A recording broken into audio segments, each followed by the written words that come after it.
ရေဆေးသင်ခန်းစာအတွက်လိုအပ်တဲ့ပစ္စည်းတွေဖြစ်ပါတယ်။ဒါကတော့ရေဆေးဖြော်ရန်ရေခွက်ပါ။ဒါကတော့စုပ်တံဆေးရန်ရေခွက်ဖြစ်ပါတယ်။ဒါကတော့ဆရာကအသင့်ဖြော်ထားတဲ့ရေဆေးဘူးတွေပါ။ဒါကတော့ရေဆေးထက်မဲ့ရေခွက်တွေပါ။ဒါကတော့ဆေးဆက်ပြားဖြစ်ပါတယ်။ကလေးတစ်ယောက်မှာစုပ်တံအလုံးတစ်ချောင်းအပြားတစ်ချောင်းပေးရပါမယ်။ဒါကတော့စုပ်တံသုံးမဲ့အဝတ်စပါ။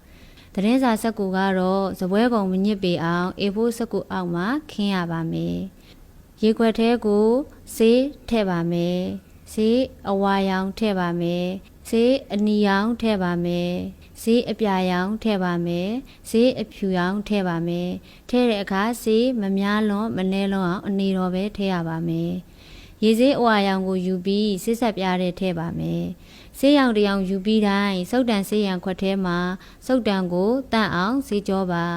ပြီးရင်အဝတ်စနဲ့တေချာတုပ်ပါအနီရောင်ကိုယူပြီးအဝါရောင်နဲ့ရောဆက်ကြည့်မယ်ဆေးအပြည့်အကျဲအတွက်လိုအပ်ရင်ရေဆေးဖြော်ရန်ရေခွက်ထဲကရေကိုယူလို့ရပါတယ်ရေဆေးဖြော်ရန်ရေကိုတန့်အောင်ထားပါရောဆက်လို့ရလာတဲ့လိမ္မော်ရောင်ကိုစက္ကူပေါ်မှာဆေးချဲပါစုပ်တံကိုစုပ်တံဆေးရန်ခွက်ထဲမှာတေချာတန့်အောင်စီးကြောပါအဝတ်စနဲ့တုပ်ပါရေဆေးဖြော်ရန်ရေခွက်နဲ့စုပ်တံဆေးရန်ရေခွက်ဖြစ်ပါတယ်ဒီခွက်တွေမရှိရင်ရေတံဘူးကွန်အလွတ်ကိုထုတ်ဝက်ပိုင်းပြီးသုံးနိုင်ပါတယ်ရေတံဘူးကွန်အလွတ်ကိုခက်ကြီးနဲ့ထုတ်ဝက်ပိုင်းပြီးသုံးလို့ရပါတယ်